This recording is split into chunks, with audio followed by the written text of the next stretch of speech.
السلام عليكم ورحمة الله وبركاته.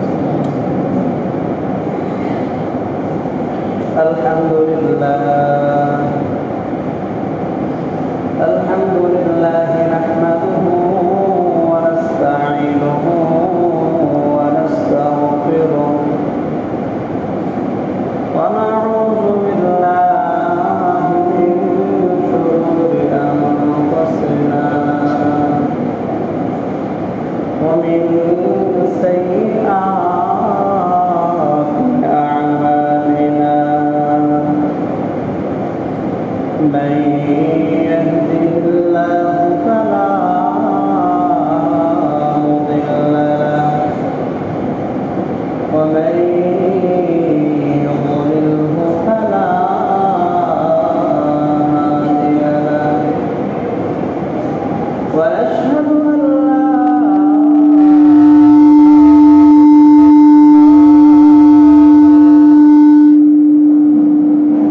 ونشهد أن سيدنا ومولانا محمدا عبده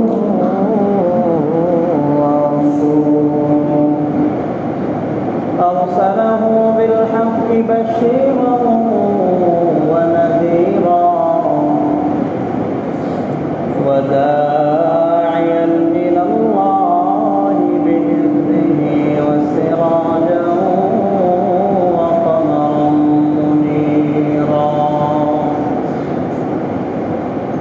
أما بعد فأعوذ بالله من الشيطان الرجيم بسم الله الرحمن الرحيم وأمر أهلك بالصلاة واصطبر عليها لا نسألك رزقا نحن نرزقك والعاقبة للتقوى وقال رسول الله صلى الله عليه وسلم أول ما يحاسب به العبد يوم القيامة من عمله صلاة فإن صلحت فقد أفلح وأنجح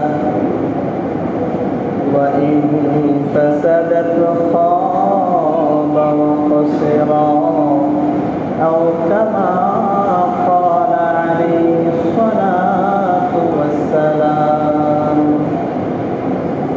সকলে মহব্বতের সাথে দুরূদ ইব্রাহিম পড়ি اللهم صل على محمد وعلى آل محمد كما صليت على إبراهيم وعلى آل إبراهيم إنك حميد مجيد اللهم بارك على محمد وعلى آل محمد كما باركت على إبراهيم وعلى آل إبراهيم إنك حميد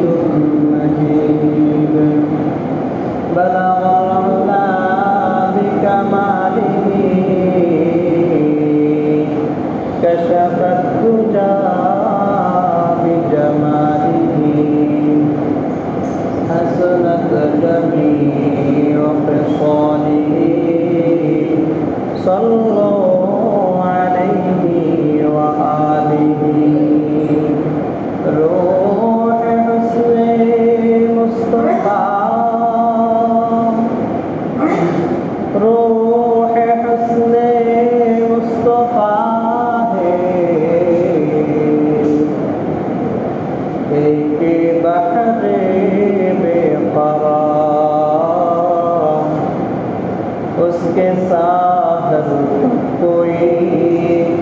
श्री गया पहुँचा नहीं बलवल मौला बिकमालिही कशफत दुजा बिजमालिही हसनत जमीउ खिसालिही सल्लु अलैहि व आलिही।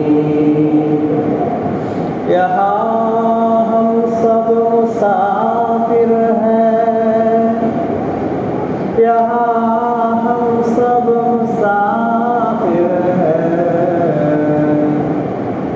वही आखिर ठिकाना, कोई आगे रवाना है, कोई पीछे रवाना। बलवल मौला बिकमालिही कशफत दुजा बिजमालिही हसनत जमीउ खिसालिही सल्लु अलैहि व आलिही। अल्हम्दुलिल्लाह, আল্লাহ পাকের দরবারে লাখো কোটি শুকর ও সুজুদ যে মহান রব্বুল আলামিন আমাদেরকে যাচাই করে বাছাই করে সপ্তাহে পবিত্র দিন, শ্রেষ্ঠ দিন, জুমার দিন, দুনিয়ার সবচাইতে উত্তম স্থান আল্লাহ পাকের ঘরে মসজিদে আসার বসার তৌফিক দান করেছেন। এই জন্য সেই বিশ্বজাহানের প্রতিপালক বিশ্ব মালিকের বিশ্ব দরবারে জবান খুলে ভক্তি বড়ে মহব্বতের সাথে উচ্চ কণ্ঠে উচ্চ আওয়াজে দিল থেকে কালিমাত শুকরিয়া আদায় করি। সকলে বলে আলহামদুলিল্লাহ, সুম্মা আলহামদুলিল্লাহ।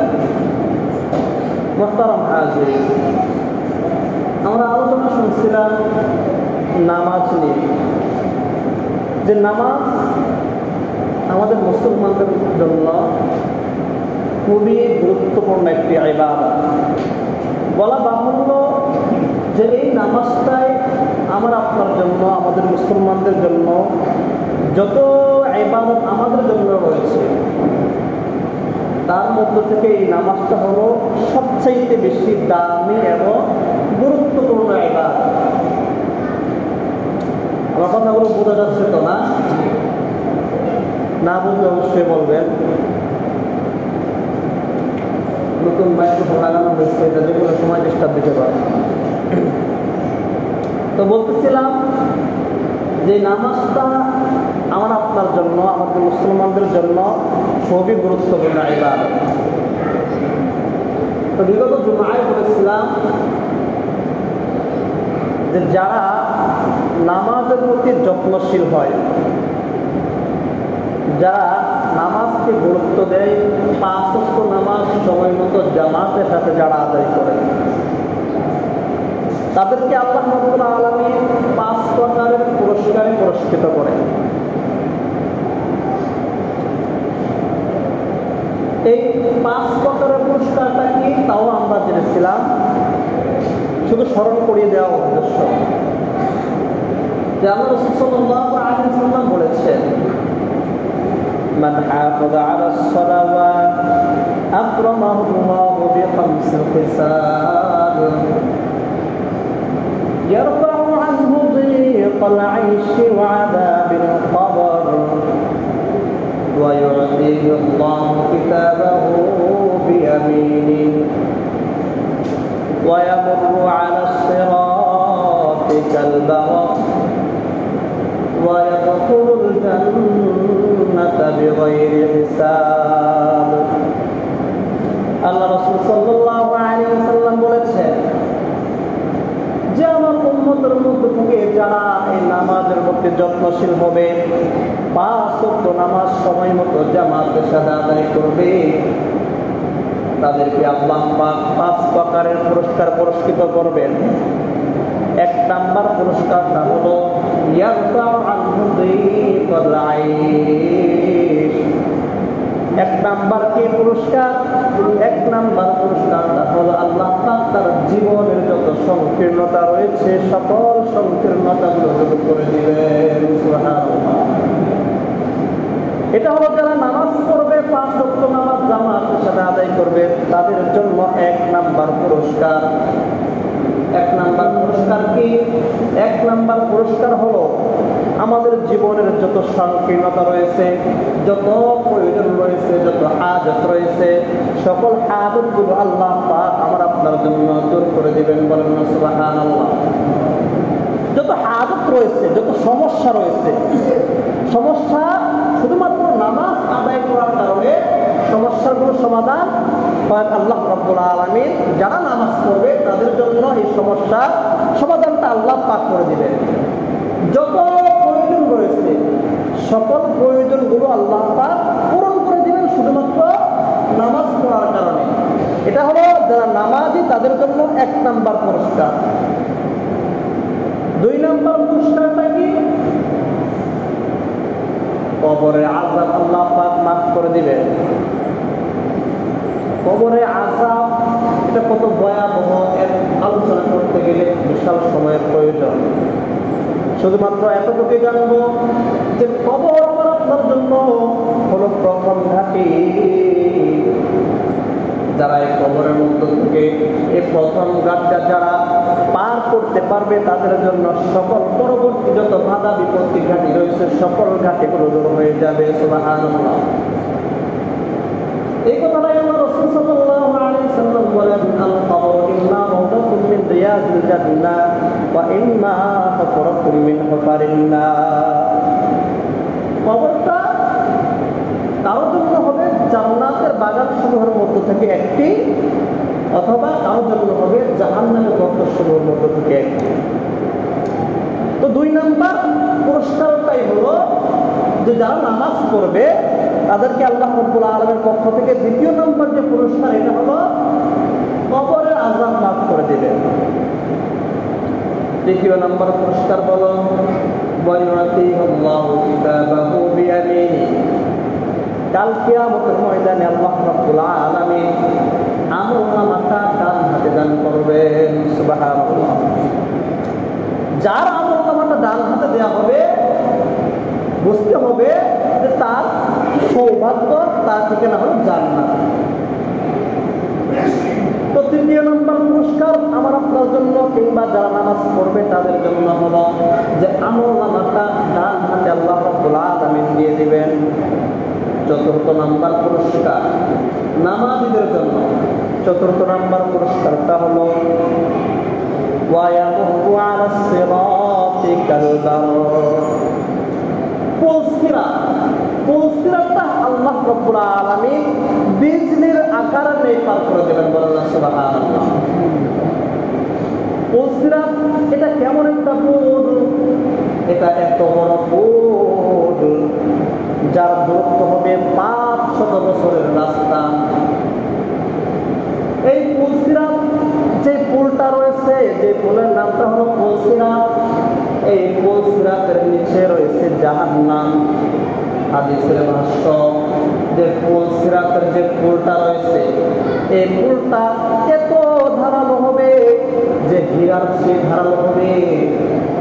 এটা কি আমার আপনার দেশের মতো পদ্মা সেতুর মতো কি একটা বড় সেতু থাকবে নাকি যেটাতে বড় বড় গাড়ি চলবে? না, বরং পুলসিরাতের পুলটা এত চিকন হবে যে হাদিসের ভাষ্য হলো চুল যেরকম চিকন তার চাইতে চিকন হবে। চুলের চাইতে চিকন এই পুলসিরাতের পুলটাই হবে। ধারালো কেমন হবে? যে বলা হচ্ছে হীরার চেয়ে দাঁড়। তার মানে বোঝা গেল যে ধারের সর্বোচ্চ যে ধারটা আছে, অতিরিক্ত যে ধার, এই ধারটা থাকবে এই পুলসিরাতটা। দূরত্ব কত বৎসরের? 500 বৎসরের দূরত্ব হবে এই পুলসিরাতের পার করতে। এটা দিয়ে কি আমি আপনি চাইলেই পার হতে পারবো না লোক ধরলে আমি আপনি পার হতে পারবো? এটা এমন না যে আমাদের সমাজের, আমাদের দেশের, এই পৃথিবীর মধ্যে যে অবস্থা, রোডে ঘাটে আমরা যেভাবে চলাচল করি, ব্রিজ পার হই, সেতু পার হই, এটা কিন্তু ওইটার সাথে মিলাইলে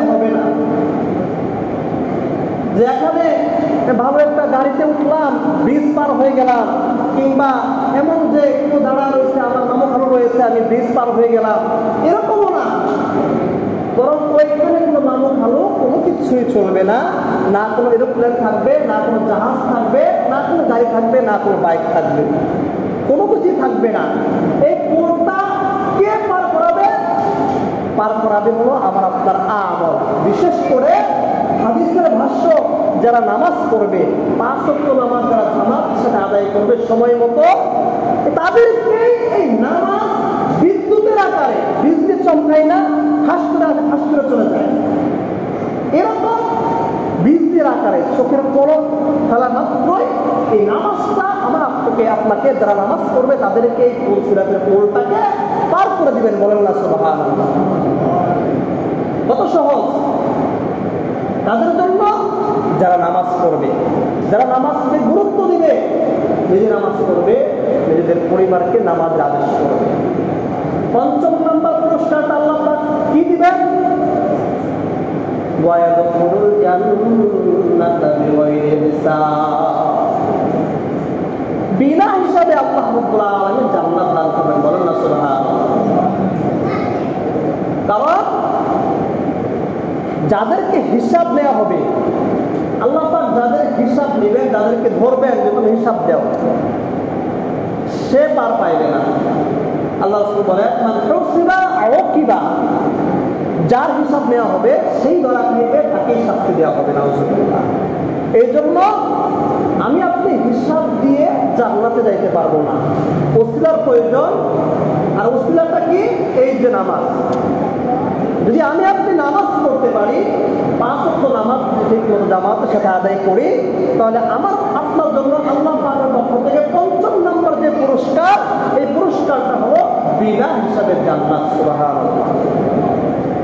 এটা তো হলো যারা নামাজ পড়ে, যারা নামাজের প্রতি যত্নশীল হয় তাদের পুরস্কার। ঠিক আল্লাহ পাক যেরকম ভাবে পুরস্কার দিতে পারে, ঠিক তদ্রুপ ভাবে ওনার আদেশ না মানলে তাকে শাস্তিও দিতে পারে। এখন পুরস্কারের কথা শুনলাম, যারা নামাজ পড়বে তাদের জন্য 5টা পুরস্কার আল্লাহ পাক দান করবে, কিন্তু যারা নামাজ পড়বে না তাদের জন্য কি শাস্তি?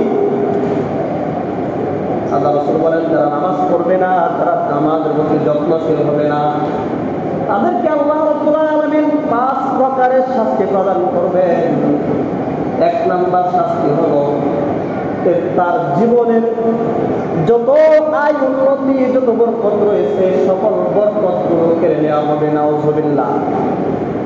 তার পরিবারের মধ্যে শুধু অভাব আর অভাব, অনটন দেখা দিবে। যত আয় রোজগারি করুক না কেন, এই আয় রোজগারের মধ্যে কোনো বরকত থাকবে না।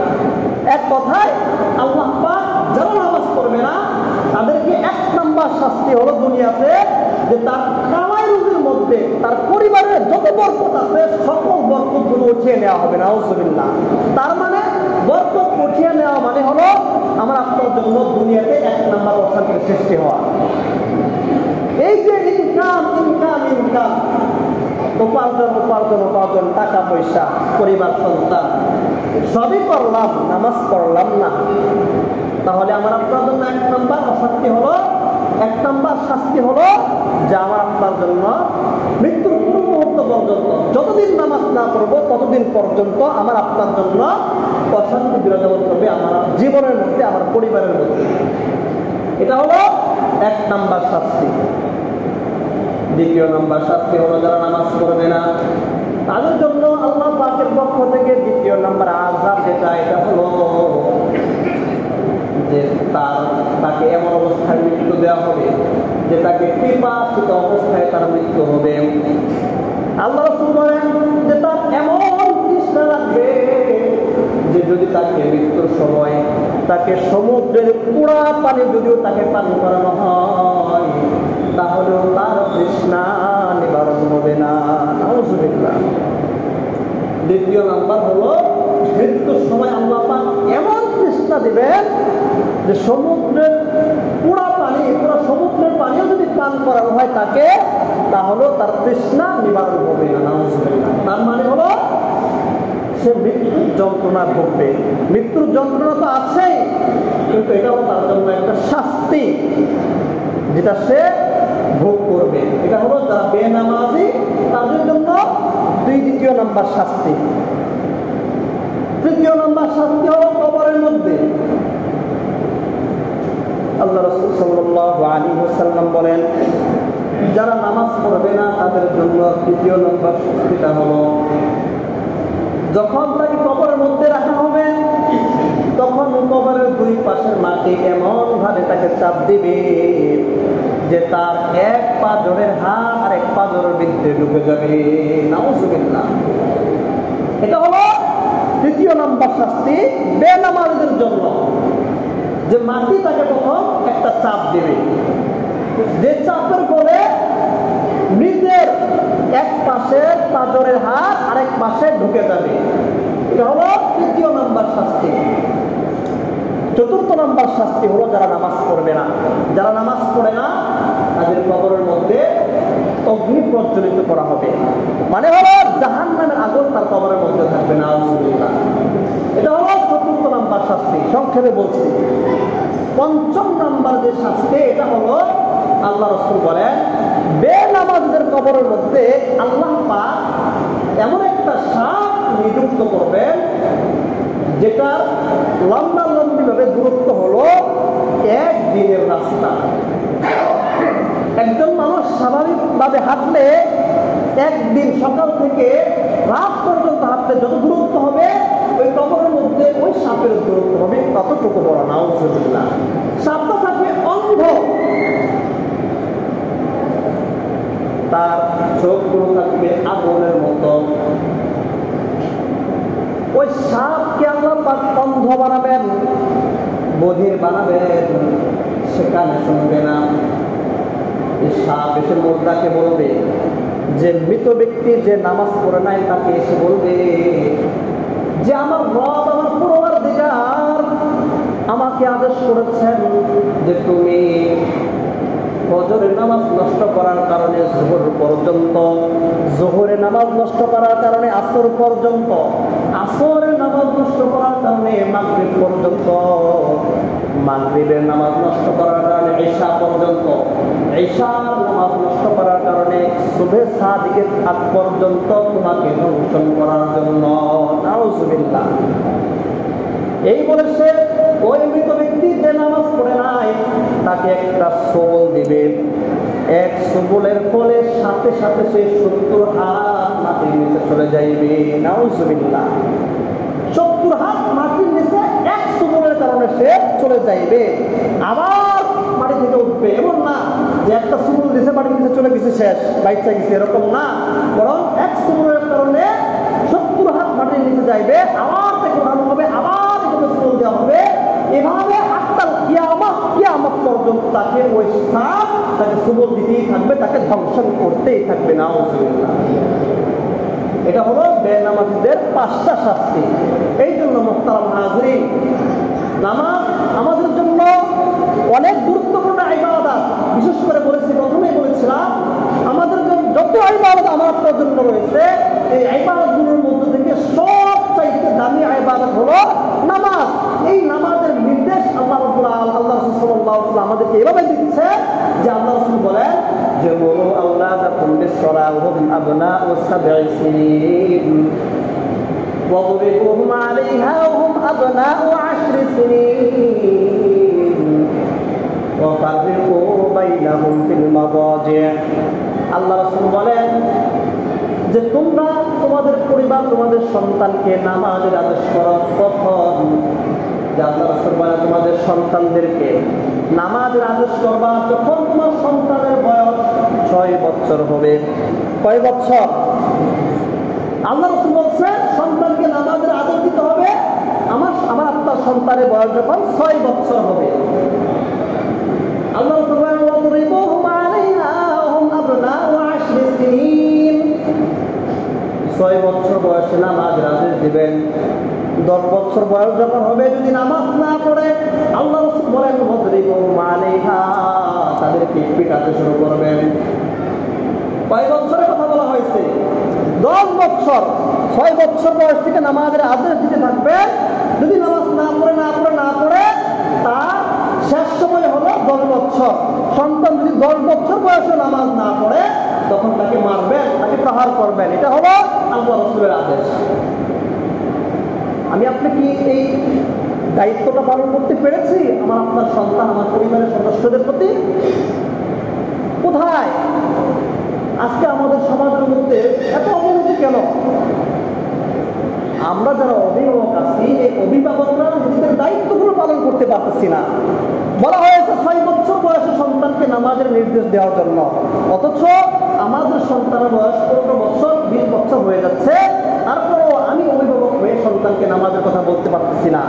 কেমন দুর্ভাগা আর নির্লজ্জ বেহায়া যে কেমনে পারে সে, যে আল্লাহ পাক তো তার প্রতি রহম করতেছেন। আল্লাহ পাক তাকে এই 9টার সময় সে ঘুমাইছে, তাকে ফজর পর্যন্ত 8 ঘন্টা 9 ঘন্টা তাকে শান্তিতে কত সুন্দরভাবে তাকে ঘুম পাড়িয়ে রেখেছে, তারপর ওই নাফরমান সে ফজর নামাজটা পড়ে না। তার মানে কি আল্লাহ তাকে শান্তিতে এই যে 8-9 ঘন্টা তাকে ঘুমানোর এত সুন্দর ব্যবস্থা করে দিয়েছেন, এটা কি আল্লাহ পাক ভুল করেছেন?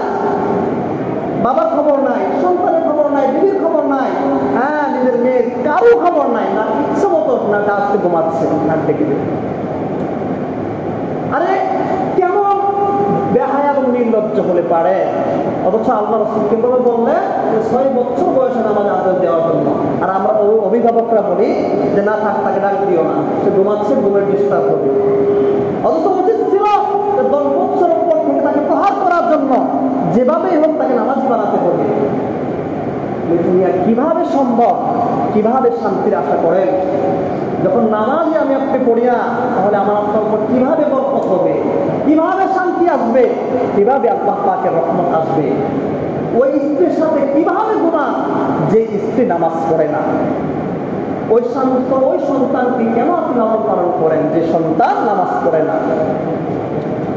আজকে তাদেরকে আমাদের নিজেদের অভিভাবক দায়িত্ব পালন না করার কারণে আজকে সমাজ নষ্ট হয়ে গেছে। ছোট ছোট বাচ্চা, 8 বছর 10 বছরের বাচ্চাগুলো স্মোক করে, সে ধূমপান করে, সে নেশাগ্রস্ত। আজকে 20 বছর 25 বছরের ছেলেগুলো হাফ প্যান্ট পরে, হ্যাঁ এইভাবে মুরব্বীদের সামনে এক হাতে সিগারেট খেয়ে খেয়ে রাস্তা দিয়ে ফ্যাশন করে হাঁটতেছে। আজকে মুরব্বীদের কদর নেই, অভিভাবকের সামনে, বাবার সামনে, দাদার সামনে এভাবে হাফ প্যান্ট পরে, শরীরের মধ্যে কোনো কাপড় নেই, চুলগুলো খ্রিস্টীয় কালচার মেয়ের অনুমান করে তাদের সাথে মিল রেখে এক হাতে সিগারেট, এক হাতে এভাবেই হাঁটতেছে রাস্তা দিয়ে। আর ছোট ছোট বাচ্চাগুলো এদের তো সে ধ্বংস হয়ে গেছে। আজকে কেন এর দায়ভার কে নিবে?